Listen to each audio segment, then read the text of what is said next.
नमस्कार दोस्तों, कहानियों की श्रृंखला में आज सुनेंगे विष्णु प्रभाकर जी की कहानी ठेका। लेकिन उससे पहले मेरा आपसे विनम्र अनुरोध है कि अगर मेरे द्वारा सुनाई हुई कहानियाँ आपको अच्छी लगती हैं तो मेरे चैनल को सब्सक्राइब ज़रूर करें, लाइक करें और अपने दोस्तों और परिचितों में शेयर भी करें। बेल आइकन दबाना बिल्कुल भी ना भूलें। आज सुनिए ठेका। धीरे धीरे कहकहों का शोर शांत हो चला और मेहमान एक एक करके विदा होने लगे। लकधक करती ठेकेदारों की फैशनेबल बीबियां और अपने को अब भी जवान मानने वाली छोटे अफसरों की अधेड़ घरवालियां सभी ही करती चमकती इठलाती चली गईं। लेकिन रोशनलाल की पत्नी तब तक आई भी नहीं। वह कई बार बीच में से उठकर होटल के बाहर गया। खाते पीते बातें करते उसकी दृष्टि बराबर द्वार की ओर लगी रही, पर संतोष उसे नहीं दिखाई दी। यह बात नहीं कि संतोष को इस पार्टी का पता नहीं था। इसके विपरीत उसने रोशनलाल को कई बार इस पार्टी की याद दिलाई थी। आज सवेरे उससे विशेष रूप से कहा था, राजकिशोर शाम को वेंगर में पार्टी दे रहे हैं, भूलिएगा नहीं। तुम नहीं चलोगी? क्यों नहीं चलूँगी, लेकिन आपके साथ न चल सकूँगी। क्यों? मुझे अपनी एक सहेली से मिलना है, मैं वहीं से आ जाऊँगी। और इतने पर भी वह नहीं आई। वह पार्टियों की शौकीन है, विशेषकर होटल में दी गई पार्टी में वह 100 काम छोड़कर जाती है। रोशन का मन खट्टा होने लगा। उसे क्रोध भी आया, पर ऊपर से वह शांत बना रहा। यही नहीं, उसने कहे लगाए और जैसा कि पार्टियों में होता है, उसने उपस्थित नारियों के बारे में अपनी बेलाग राय भी प्रकट की। राष्ट्रीय और अंतर्राष्ट्रीय समस्याओं पर नुक्ताचीनी की, पर अपनी पत्नी की अनुपस्थिति के बारे में वह किसी का समाधान न कर पाया। एक मित्र ने चुटकी लेते हुए कहा, रोशन और संतोष आदर्श दंपति हैं, एक दूसरे के काम में बिल्कुल दखल नहीं देते। दूसरे बोले, देना भी नहीं चाहिए, पति पत्नी दोनों बराबर के साझीदार हैं। तीसरे ठेकेदार मित्र कुछ गंभीर थे, कहने लगे, यह तो ठीक है, लेकिन स्त्री आखिर स्त्री है, उसे ढील चाहे कितनी ही दो, पर रस्सी अपने ही हाथ में रखनी चाहिए। इस पर एक कहकहा लगा और वही कहकहा रोशन की छाती में शूल की तरह कसक उठा। उस क्षण आवेग के कारण वह कांपने लगा, मुख तमतमा आया और उसने चाहा कि वह भाग जाए, पर यह सब आंतरिक था। प्रकट में वह भी मुक्त भाव से हंसा और बोला, जी नहीं, मैं मदारी नहीं हूँ जो बंदरिया को नचाया करूँ। कहकहों की आवाज़ और भी तेज हो उठी और उसी के बीच एक महिला ने कहा, होशियार रहिए, यह जनतंत्र का युग है, इसमें बंदरिया मदारी को नचाने लगी है। कोई अंतर नहीं, दोनों रस्सी में बंधे हुए हैं और दोनों समझते हैं कि वे एक दूसरे को नचा रहे हैं। एक और साथी अट्टहास बिखेरते हुए बोल उठे, बेशक आप ठीक कहते हैं, इसी का नाम विवाह है और विवाह एक ठेका है।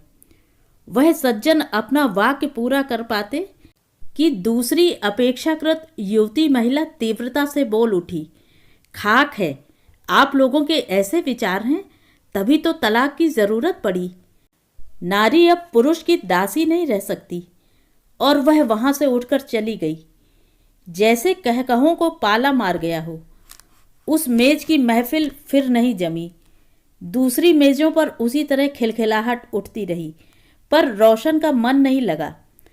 उसने चाहा कि तुरंत उठकर चला जाए, पर शायद संतोष अब भी आ जाए, इसी लालच में वह अंत तक रुका रहा। और जब उसने राजकिशोर तथा उसकी पत्नी श्यामा से विदा ली, तो राजकिशोर ने पूछ लिया, आखिर संतोष रही कहाँ? रोशन बोला, समझ में नहीं आता, आने का पक्का वायदा करके गई थी शायद। श्यामा हंस पड़ी, शायद आपको मालूम नहीं, मैंने आज उन्हें साहब के साथ देखा था। मिस्टर वर्मा के साथ? जी हाँ। रोशन के मुख की लालिमा सहसा पीली पड़ गई। राजकिशोर ने मुंह छिपाकर श्यामा की ओर देखा, मुस्कुराया, मानो कहता हो, ओह तो यह बात है। फिर रोशन से कहा, कुछ भी हो उसे आना चाहिए था। मैं बहुत नाराज हूं, उससे कह देना, समझे। रोशन ने किसी तरह हंसते हुए कहा, कह दूंगा जनाब। और वह एक झटके के साथ अपने को छुड़ाकर वहां से नीचे उतर गया। उसी के साथ राजकिशोर और श्यामा की शरारत भरी हंसी भी उतरी।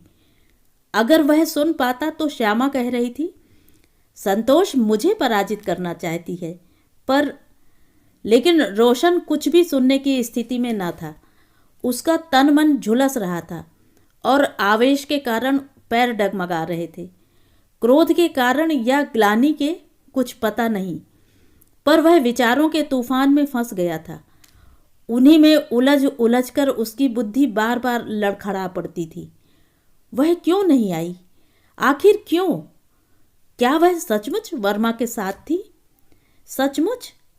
लेकिन उसने मुझसे क्यों नहीं कहा? मुझसे क्यों छिपाया? क्यों? आखिर क्यों? उसका इतना साहस कैसे हुआ? कैसे? अंतिम वाक्य उसने इतनी जोर से कहा कि वह स्वयं चौंक पड़ा।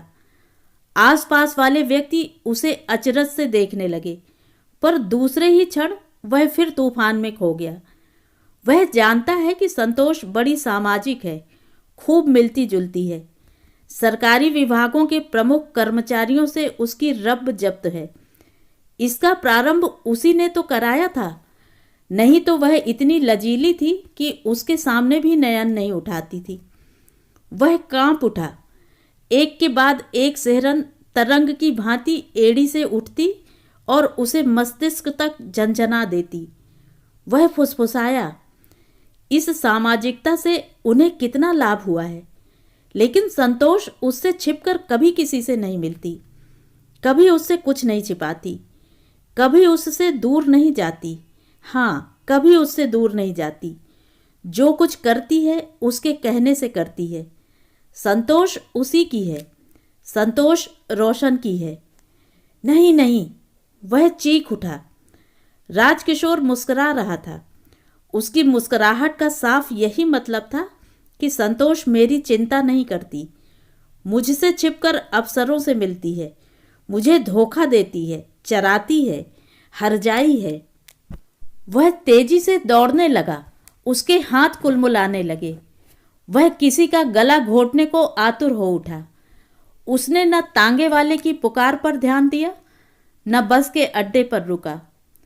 अभी गर्मी नहीं आई थी। मार्च की संध्या हल्की हल्की शीतलता से महकती आ रही थी, पर वह पसीने से तर था। घर न जाकर वह यंत्र की भांति मथुरा रोड की ओर मुड़ गया। अभी वहां कुछ हरियाली शेष थी। रेल का पुल पार करके वह उत्तर की ओर बढ़ा। उधर बंगले थे।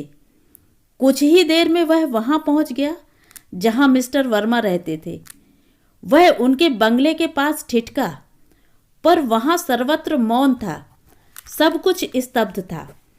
समूचा वातावरण रात्रि के शीतल आवरण में प्रवेश करता जा रहा था। उसकी शिराओं का तनाव ढीला पड़ा। वह फुसफुसाया, नहीं, यहां नहीं।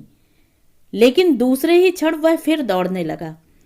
उस स्तब्धता में उसके अपने पैरों की पदचाप उसे कंपाने लगी। जलाशय के किनारे दूर दूर तक फैली हरी घास पर दो चार रोमांटिक मूर्तियां मुक्त वातावरण का आनंद ले रही थीं। उसका दिल धुकधुकाया और वह उनके पास से होकर सर्र से निकल गया। वह फिर रेस्तरां और फैशनेबल सामान वाले बाजार की ओर मुड़ गया और कुछ देर बाद विचारों के तूफानों के थपेड़े खाता हुआ एक शानदार रेस्तरां के सामने रुक गया।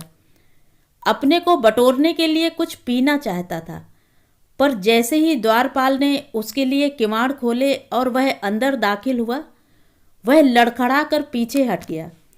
सामने संतोष और वर्मा बैठे हैं। दोनों मुस्कुरा रहे हैं। दोनों।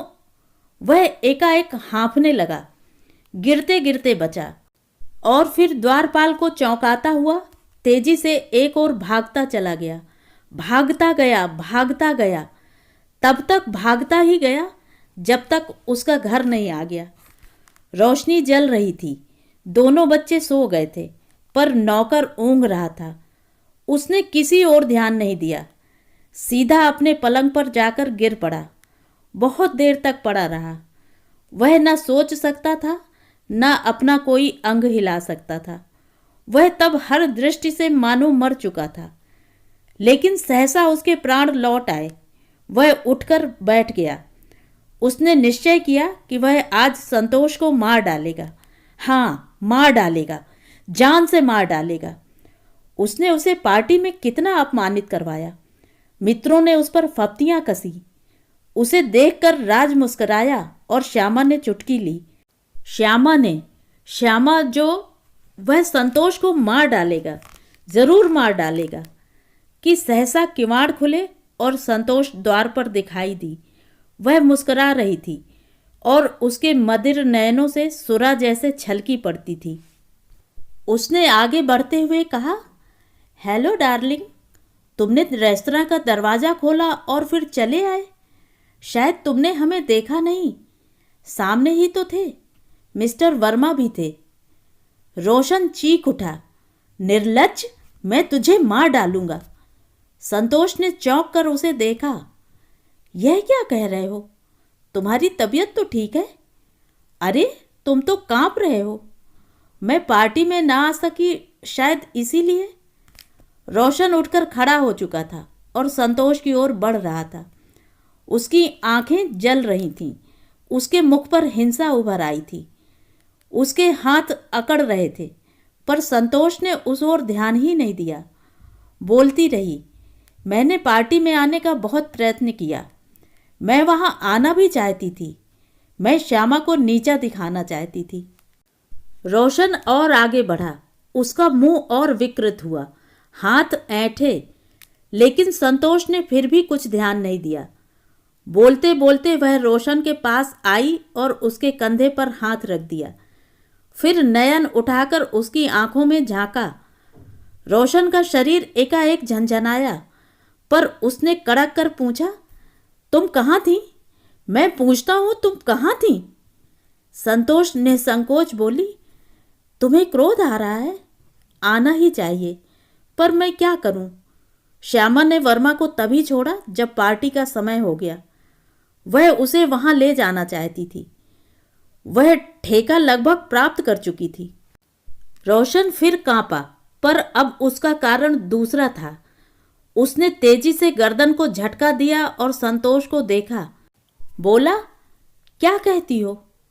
यही कि मैं वर्मा के साथ न रहती तो वह ठेका राजकिशोर को मिल जाता। राजकिशोर को मिल जाता? मैंने तो सुना है वह उसे मिल चुका है। उसकी बड़ी पहुंच है। श्यामा, संतोष व्यंग से चीख उठी, तुमने गलत सुना है। श्यामा कुछ नहीं कर सकती। ठेका राजकिशोर को नहीं मिला। तो किसको मिला? संतोष के हाथ में एक लिफाफा था। उसी को उसने रोशन की ओर तेजी से फेंका। यह देखो। संतोष? स्तब्ध रोशन चीख उठा। वह सब कुछ भूल गया। उसका सब संघर्ष निमिष मात्र में धुल पुछ गया। उसने लपक कर लिफाफा खोला। संतोष शरारत से हंसी। बोली, सरकारी पत्र कल तुम्हारे पास आ जाएगा और परसों हम वेंगर में एक शानदार पार्टी देंगे। एक बहुत शानदार पार्टी। रोशन तब तक उस पत्र को पढ़ चुका था। उसने कांपते हुए, चीखते हुए संतोष को बाहों में भर लिया और बार बार कहने लगा, संतोष, तुम कितनी अच्छी हो, कितनी बड़ी हो। ओह, मैं तुम्हारे लिए क्या करूं, क्या करूं? संतोष बोली, कुछ नहीं डार्लिंग, मैं पिक्चर जा रही हूं। मेरा इंतज़ार ना करना, सो जाना। तो ये थी कहानी।